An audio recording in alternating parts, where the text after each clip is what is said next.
One of the most dangerous things about emotional unavailability is that it does not always feel bad in the beginning.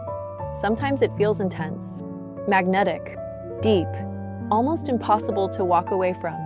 That is why so many people get trapped in it. If emotional unavailability always felt cold, empty, and obviously dead from the start, most people would leave much sooner. But it often does not start that way. It starts with chemistry, mystery, tension, moments of warmth that feel rare enough to matter, moments of closeness that feel almost earned. And that combination can create a kind of emotional high that people mistake for depth.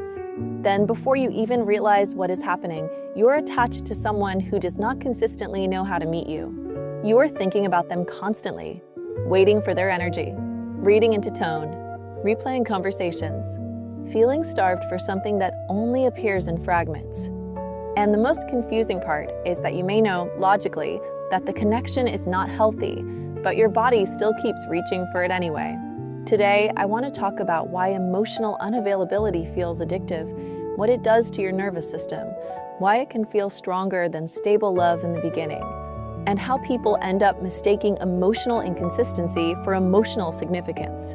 Stay with me until the end, because the final part is where this pattern becomes clearest. And once you really understand it, you stop asking why you cannot let go and start seeing what the bond has actually been training your body to crave. The first reason emotional unavailability feels addictive is because uncertainty intensifies attention. When someone is steady, available, and emotionally clear, your system does not have to work as hard to track them. You know where you stand. You do not have to decode every message. You do not have to monitor every change in energy. You are not constantly scanning for proof that the bond is still alive. But when someone is inconsistent, your brain becomes hyper-focused, because uncertainty creates vigilance. Now you are paying attention to everything: their timing, their tone, the warmth in one sentence, the coldness in the next, whether they seem more present today than yesterday, whether that soft moment meant something, whether the distance means they are fading or just overwhelmed. And that hyper-focus can feel a lot like emotional depth. It can make the person feel psychologically larger than they actually are in your life. Not because the bond is truly healthier or deeper, but because your nervous system is being trained to monitor them as if they are the source of both comfort and threat. That is one of the first ways addiction gets built.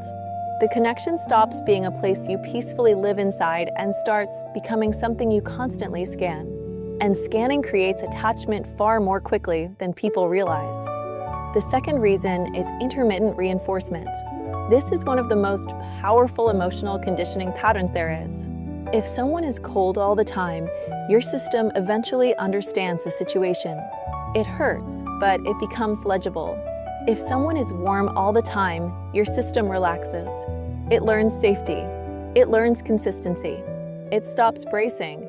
But when someone gives you warmth unpredictably, the bond becomes much harder to leave. Because now every good moment feels especially meaningful. Every return of affection feels like relief. Every soft message feels like hope. Every intimate conversation feels like proof that the connection is real enough to save. This is how emotional unavailability hooks people. Not by giving them nothing, but by giving them just enough, just unpredictably enough, to keep them waiting for the next return. And that unpredictability creates craving. You start living for the moments when the wall comes down, when they finally feel close again, when they become open, warm, present, emotionally reachable. Those moments feel so powerful precisely because they are not stable.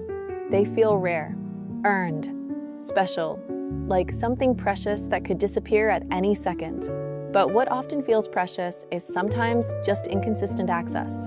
And inconsistent access can become one of the most addictive experiences in love. Another reason emotional unavailability feels addictive is because it activates pursuit.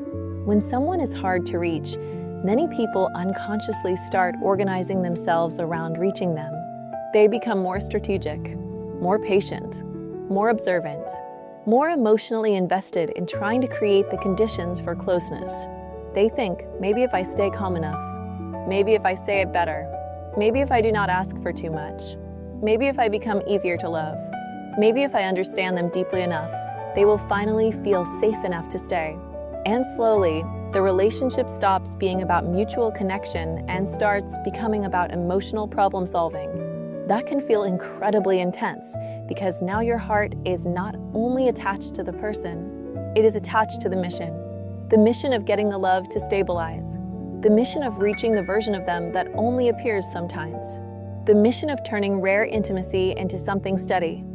This is why emotionally unavailable people can become harder to let go of than emotionally available ones. Not because they are offering more love, but because they are activating more pursuit. And pursuit is energizing. It creates longing. It creates focus.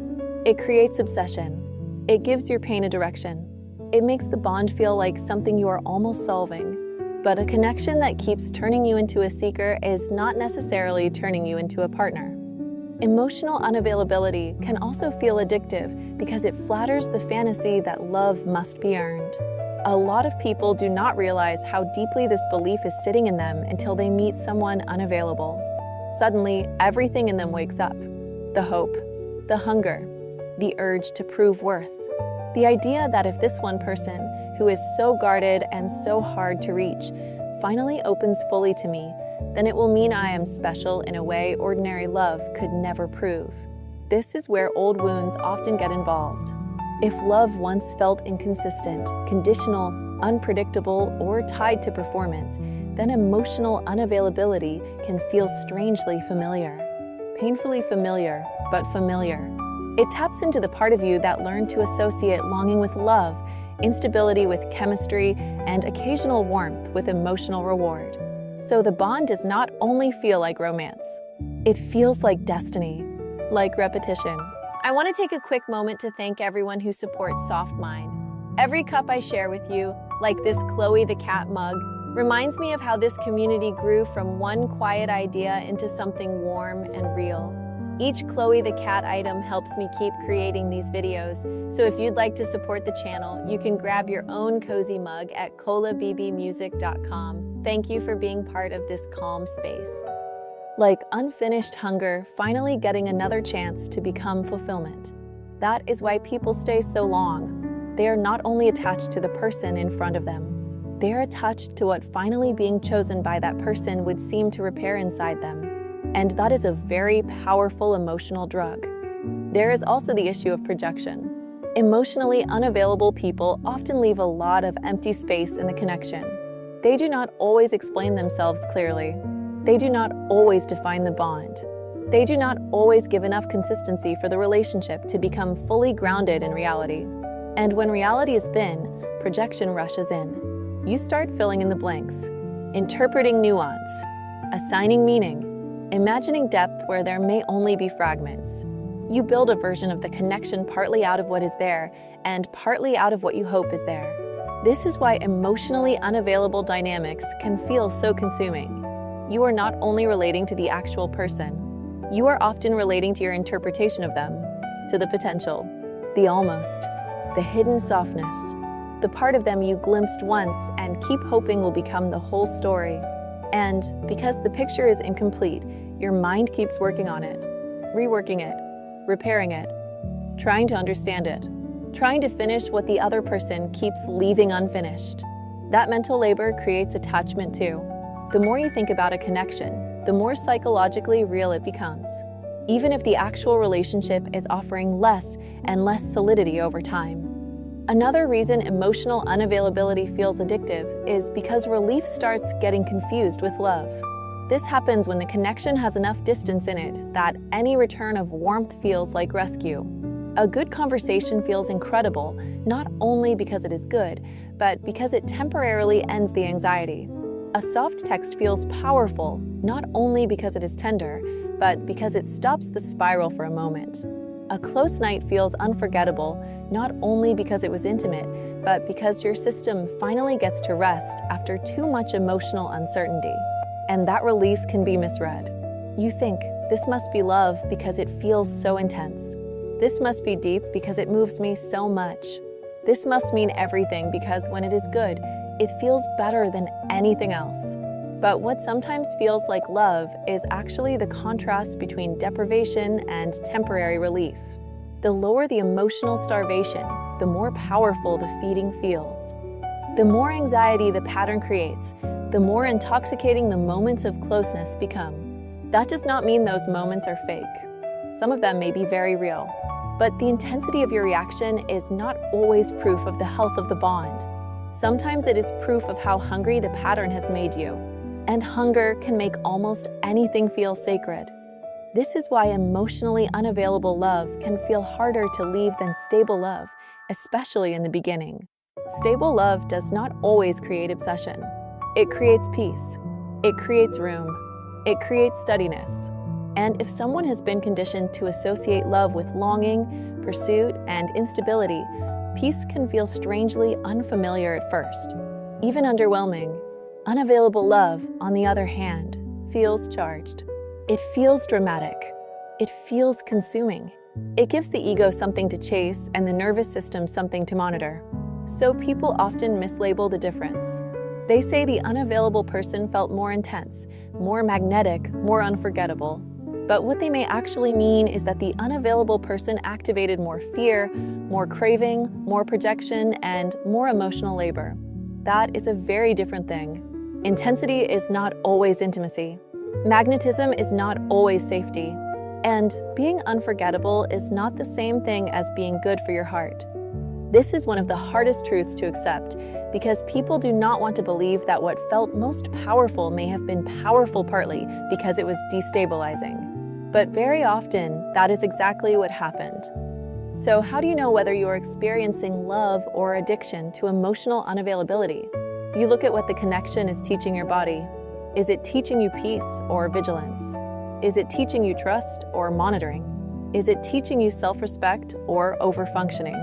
Is it teaching you to feel safe being yourself or to become more strategic, more patient, more self-abandoning in order to keep the bond alive?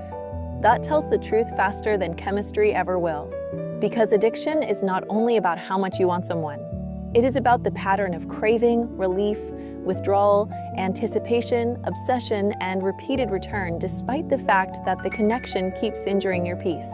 And many emotionally unavailable dynamics follow that exact shape.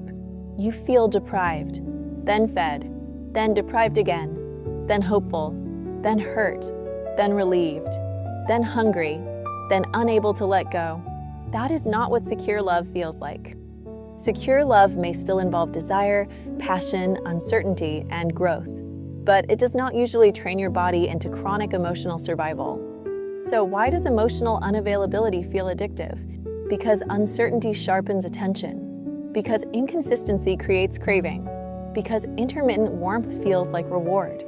Because old wounds mistake instability for love. Because relief gets confused with intimacy.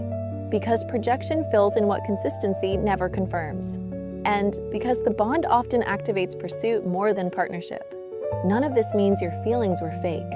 It means your body may have been responding to a powerful pattern, not just a powerful person. And once you see that clearly, something starts shifting. You stop worshiping the intensity. You stop interpreting your craving as proof of destiny. You stop assuming that the hardest person to let go of must be the person you were meant to be with.